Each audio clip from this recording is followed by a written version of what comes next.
I've been really curious about, since you've gotten the Tilther, whether you think it's Yeah, a worthwhile tool. I mean, is it worthwhile? Is it useful? Does it do what it's supposed to do? yeah. So uh, that was one of the big things that I thought I had to have at the start, and I do use it. So first of all, to answer the question, yes, I do use it. When I started, I was following the Curtis Stone method, where add compost, tilfer it under. He completely nuked the beds, tilfered them under, and recomposted them. And that's what I thought I was going to do. So some things changed, and or some things were different. So I don't have the availability of compost. And the other thing is I got more kind of went a different route with the way that I'm growing, and trying not to tilfer and or do any tillage when possible, and not disturb the soil. And sometimes it just didn't work. So uh, basically, when I use it the most now is when I need a really perfect seed bed, when I'm Right. direct seeding. So baby greens, that's the main one, and I like that, to have it good in Tilford for that, and carrots, anything with really tiny seeds. Right. And so I do use the Tilfer for that, and I really like the fact that it does what it's supposed to, and it only goes so deep, so I'm not destroying the soil texture, the soil structure, and all of that. And when I apply the fertilizer, I like to work it in a little bit. Uh, and I don't really like broadcasting the fertilizer directly on top of the ground. Right. So, but sometimes I do that. And when I have transplants, I usually don't filter unless I just have a lot of residue, probably from, say, baby greens before, where even if you cut it off right at the ground, Right. you have that regrowth. Yeah. And I'm not as picky as some gardeners, where the bed has to be perfect. But I don't think that a regrowth or something residual, if I don't think it's going to hinder the growth of whatever I transplanted, Right.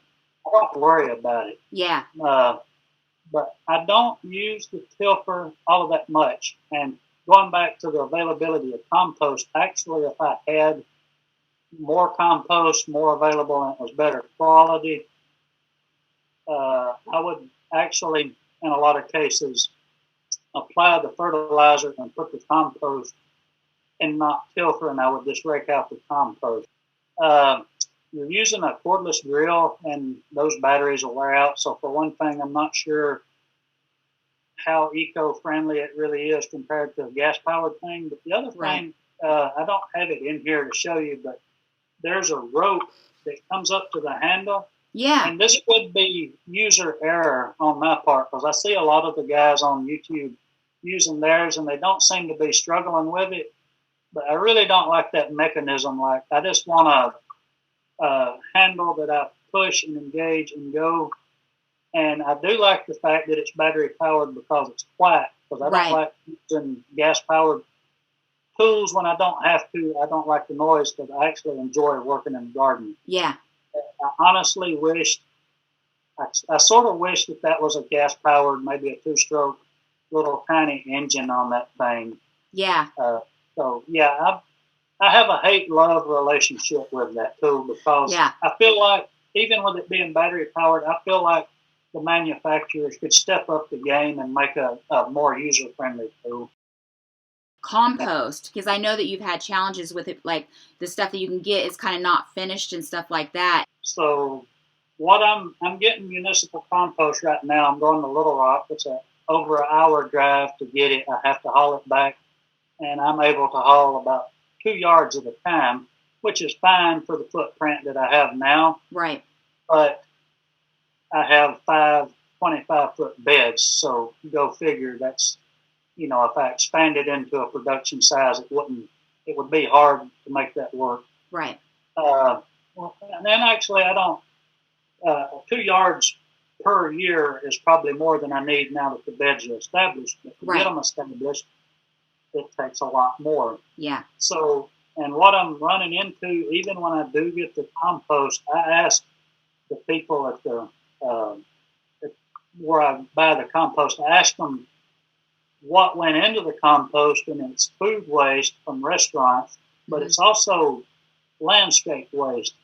And I happen to work at a landscape place in Alabama one for a short while, and it's wood chips, like when they rake away the old wood chips and they remulch everything. Right. So I happen to know for a fact that when you establish a ornamental bed around the house, most landscaping companies are going to spray a pre-emergent Oh, okay. onto the ground, and then they may spray it right on top of the mulch or right under it. Right. And I'm pretty sure that I've had some residual pesticide problems with that. Right. Now, when I go to Alabama, it's probably going to be a bigger problem because the closest big municipalities are about an hour and a half or 2 hours away: Gadsden, Huntsville, or Birmingham, Alabama.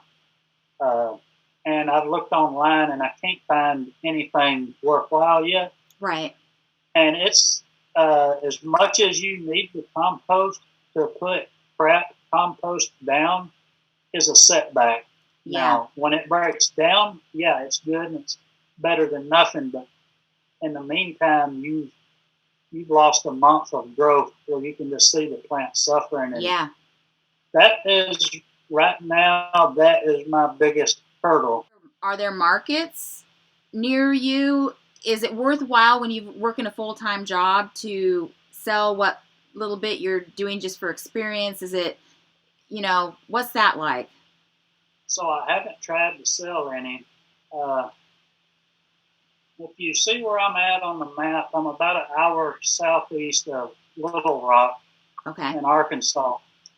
And it's a different demographic, or a different, they're urban, and pretty much everything around it is super rural. Right. And there's a different thought process, I guess you could say. I don't know that the people local would be willing to pay a higher price for a better product. I don't know if they value that. Now, I may be fitting these people into a box, and I may be totally mistaken. Right. But it probably would be a challenge. But I had my eyes set on the Little Rock area, and there's some really nice urban areas that have little farmers markets built right into them. Right. And so I was sort of dead set on that this year if my plans hadn't have changed. Right. There was one market in particular that I was really eyeballing, and it's in a more affluent neighborhood. They have the market built into the sidewalk, but that market was closed this year due to COVID. Right. Right now, nothing has really changed. Yeah. So that could go easily right on through this next season. Yeah. And also, because it's such a good market, it looked to me like it was pretty competitive to get in. There was a waiting list. Right. And I looked at, the site hadn't been updated very recently. And I looked at some of the other vendors, and they were some really nice farmers coming in there. I actually followed their links further on to look at their operations, and they were some heavy hitters in there, right, doing what we're doing and doing it right, but they were putting out a big volume. So I would have been a little man competing. Now that still I might have fit in, but I'd have had to get into the market to start with. And there's other markets in the Little Rock area, and I started looking into that, but then the plans changed, and I'm hoping that I can set up shop in Alabama. And go ahead. Well, I was going to say, so then it looks like probably, everything's up in the air because of the coronavirus thing, for this coming season. But,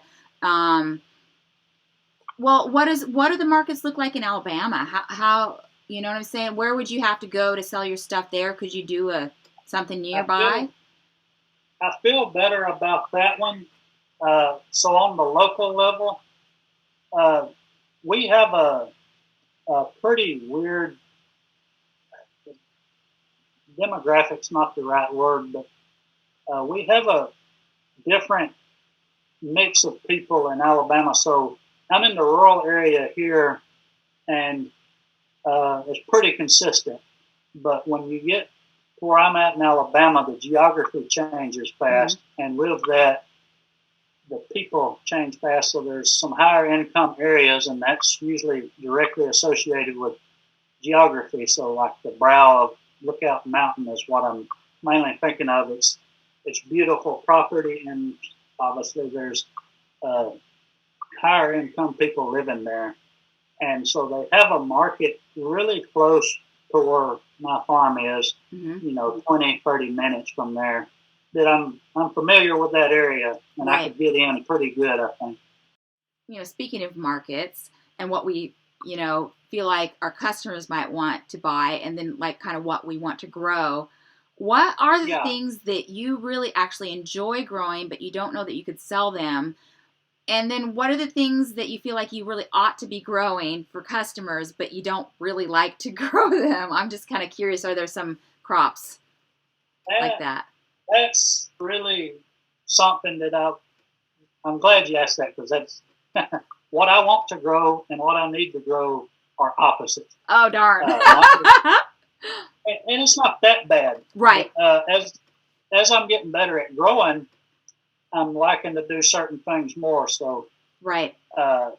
Just like you, or just like with anybody, I think that's doing this, the more salad greens we can sell, the better, because I think you're getting the most dollar per foot in the bed, and most people like it. And I have grown it and made a really decent product, and I give my stuff away, but people are like, man, I put your stuff in the fridge and forget. Like 3 weeks later, it's still brand new, fresh. Yeah.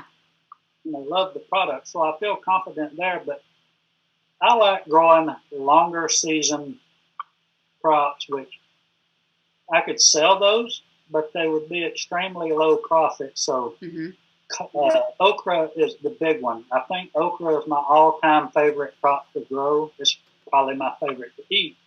But it's a super cool plant, and because I'm so nerdy into the soil ecology and all of that, that's why I love these long, slow-growing plants, or these long-season plants, because you have more time to manipulate and do things, and you can interplant and multi-crop in the same area, which is that is on a personal level. That's what I really like. Right, so, you're just getting more and more diversity kind of out of the same space sort of thing. Yeah, and you can just watch that ecology above ground start to happen, which is super interesting. Pollinators, frogs, little snakes, birds, pretty much You're kind of a perennial grower, aren't you, at heart? You're kind of a perennial person. That's actually what I want to do eventually, is to transition one side of my property into perennials, apple trees, berry shrubs, all sorts of fruit trees and things. And that is where my heart's at, and raising meat, actually, and integrating perennials with livestock of some kind, be it laying hens or on up to a meat sheep or something of that nature. But as far as my favorite crops, if that was where the money was, or for me, I would grow okra, summer squash, winter squash, and cucumbers, and actually corn and different kinds of beans. All of those are like the lowest paying. Crops. It's like potatoes, right? Yeah. Right. But it was so cool to see. It was so cool to see all your winter squash. That was one of the neatest things when I was watching your videos. That was so cool to see that spread everywhere and all those big old fruits. That's really cool. Plants, but the reason that I like them is exactly the reason that they won't. Also, when you have your beds even if you have a 12-inch walkway, which is huge for us, that's not going to work. One that I had 3 plants I grew this year that would have consumed my entire garden and actually went out of bounds. And so, yeah, those are the things that I want to grow that I'll have to take a space somewhere to the side and do Right. those. I actually want to do a few of the lower value crops. Right. Me too. I Yeah. can grow them. I can grow them through the summer and keep those beds filled when I'll probably have a little bit of issue with even lettuce, but I'll probably have to quit baby greens and stuff. Right. July and August. Right. And I'm gonna try to dial that in here this year. But carrots and lettuce, or carrots and salad mixes, are probably going to be what I need to grow the most of. Yeah. For the customer base to get the money, and a few other root crops, beets, radishes, and turnips. Right. But I know the carrots, without even testing the market, I know that the carrots and the salad mixes will be what I can dependably sell. Yeah. Cool. Have you got any more like love for, like you were saying, kind of like I've noticed that carrots, because I used to not be able to germinate and grow them that well. Just this last year, I've kind of developed a love for carrots because, I mean, part of it was a rainy season that allows, them to germinate better. But they just didn't have any problems. I didn't have any pest problems with them so far.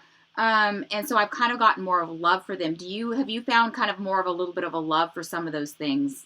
I grew planted some yellow carrots, yellow bunch from Johnny Seeds. Planted those in October or November, right before it started getting cold. Right. And I'm harvesting carrots like this, beautiful yellow carrots, in January. Wow. And so I can tell you right now, if I had a loyal customer base like you had, I'm the only person probably that they could get fresh food from right now. And to me, that is a power tool that I'm willing to use as an advantage. Yeah. And just the fact that I'm getting fresh food in the zone of the season is just really awesome. Yeah. And the first time I got the baby greens right, and I got that green carpet, right, that's really fulfilling. And when I see that, I'm like, I want to do this.